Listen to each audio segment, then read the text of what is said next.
वैसे मेरी बॉडी को भी जलाइए आप लोग, क्योंकि आप लोग सिर्फ यही कर सकते हैं और कुछ नहीं कर सकते। मुझे ऑर्डर दिखाइए ना, नहीं तो मुझे जाने दीजिए। ऑर्डर दिखाइए।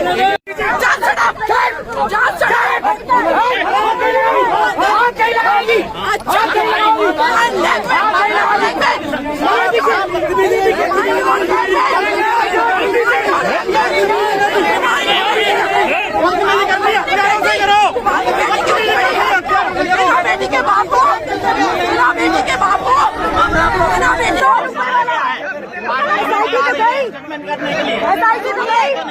मेरी बेटी के भाई सत्येंद्र से बात हुई है, उन्होंने बुलाया है। मैं इस केस को हैंडल करूंगी, मैं जाने दीजिए। और नहीं तो अपने उच्च अधिकारियों को बोलिए, जैसे मनीषा की डेड बॉडी को रात में पेट्रोल डाल के जलाया है ना, वैसे मेरी बॉडी को भी जलाइए आप लोग, क्योंकि आप लोग सिर्फ यही कर सकते हैं और कुछ नहीं कर सकते। आप मुझे ऑर्डर दिखाइए ना, नहीं तो मुझे जाने दीजिए। ऑर्डर दिखाइए।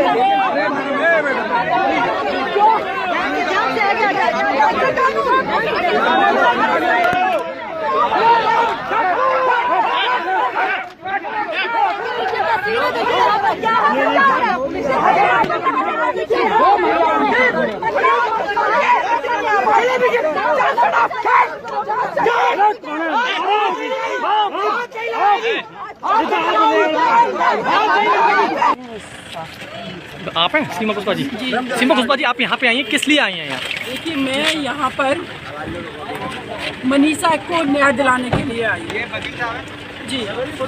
जिस बेटी के साथ इतनी दरिंदगी की गई, उस बेटी को जस्टिस दिलाने की जगह उसको पेट्रोल डाल करके फूंक दिया गया पुलिस के द्वारा। आप उस बेटी को बचा नहीं पाए।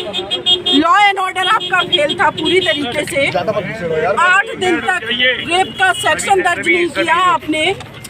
जब उस बेटी ने अपना दम तोड़ दिया, उसके बाद किस वजह से आपने उस बेटी को पेट्रोल डाल के जलाया? हम बेटियों की डिग्निटी की कौन रक्षा करेगा?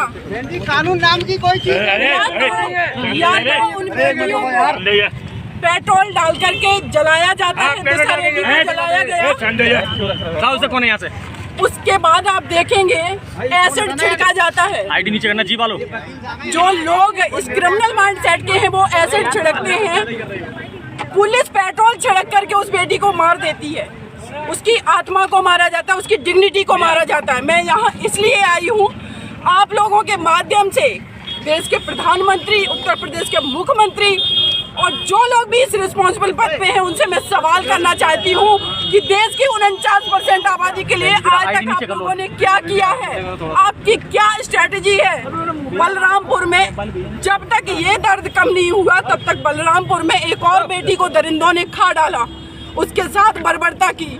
मैंने निर्भया को जस्टिस दिलाया, मैं मनीषा को भी जस्टिस दिलाऊंगी। कहाँ तक ले जाएंगी इस केस को? क्या आप केस लड़ने की बात कर रही हैं? बिल्कुल, मैं केस लड़ने की बात कह रही हूँ। सुबह उनके भाई सत्येंद्र से बात हुई, लेकिन वो क्लियर बात नहीं हो पा रही। वो लोग बहुत दुखी हैं, इसीलिए मैं यहाँ पर आई हूँ कि उस परिवार से मुझे मिलना है, उनसे बात करनी है और मुझे इस बेटी को न्याय दिलाना है। सबको रोका जा रहा है, मीडिया को सुबह से एंट्री नहीं दी गई। ये केस के अंदर SIT है, क्या आप जाने की कोशिश करेंगे अंदर? मैं बिल्कुल जाने की कोशिश करूंगी। देखिए, अगर लॉ एंड ऑर्डर फेल हुआ है तो वो आपके वजह से।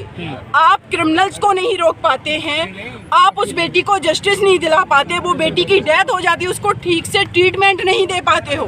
और जब हम देश की बेटियां आवाज उठाते हैं तो उनको आप क्यों रोकेंगे?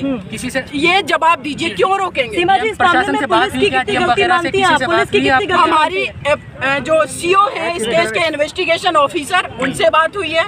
SHO से मेरी बात हुई है और इस केस को मैं पहले से ही अपडेट ले रही थी, लगातार मेरी बात हो रही थी। जिस तरीके से इसमें CO जो धम सिंह है, उन्होंने मुझे बताया कि मैडम हमने इसलिए अभी 376 एक्शन नहीं लगाया क्योंकि बेटी स्टेटमेंट नहीं दे पाई। जो बेटी वेंटिलेटर पे है, बोल नहीं सकती, लिख नहीं सकती, उसका मेडिकल कराना चाहिए था आपको, सारी चीजें क्लियर हो जाती।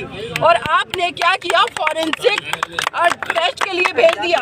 एक इस देश के अंदर फॉरेंसिक लैब कितनी है, 2-3 महीनों में रिपोर्ट आती है, तब तक इस देश की बेटियां क्या इसी तरीके से मरती रहेंगी? ये सवाल है। इस बातों पर भी सवाल उठ रहा है सीमा जी, जिस तरीके से उसका अंतिम संस्कार किया गया, मानवता का अंतिम संस्कार कहा जा रहा है। बिल्कुल हिंदू कहा रीति जा रहा है। रिवाज में कहीं पर भी ऐसा नहीं होता है कि रात के वक्त और आप इस तरीके से जल्दबाजी में अंतिम संस्कार कर देते हैं। बिल्कुल। और देखिए, मैं तो आप लोगों को बताऊंगी कि हमारे देश के अंदर कोई भी व्यक्ति रिस्पॉन्सिबल पद पे है, वो हमारे देश की बेटियों के लिए संवेदनशील नहीं है। क्योंकि अभी तक क्यों नहीं हमारे देश में कभी भी ऐसे कानूनी स्ट्रांग बने या फिर ऐसी कोई स्ट्रेटजी बना करके काम क्यों नहीं किया गया? ये आज सिर्फ मनीषा की बात नहीं है, पूरे देश की बेटियों की आइडेंटिटी की बात है। आप यहाँ पत्रकार हैं, मैं एडवोकेट हूँ, डॉक्टर, इंजीनियर, किसी भी प्रोफेशन की कोई महिला ये आज दावे के साथ नहीं कह सकती कि हम 21st सेंचुरी में अपने भारत में सुरक्षित हैं।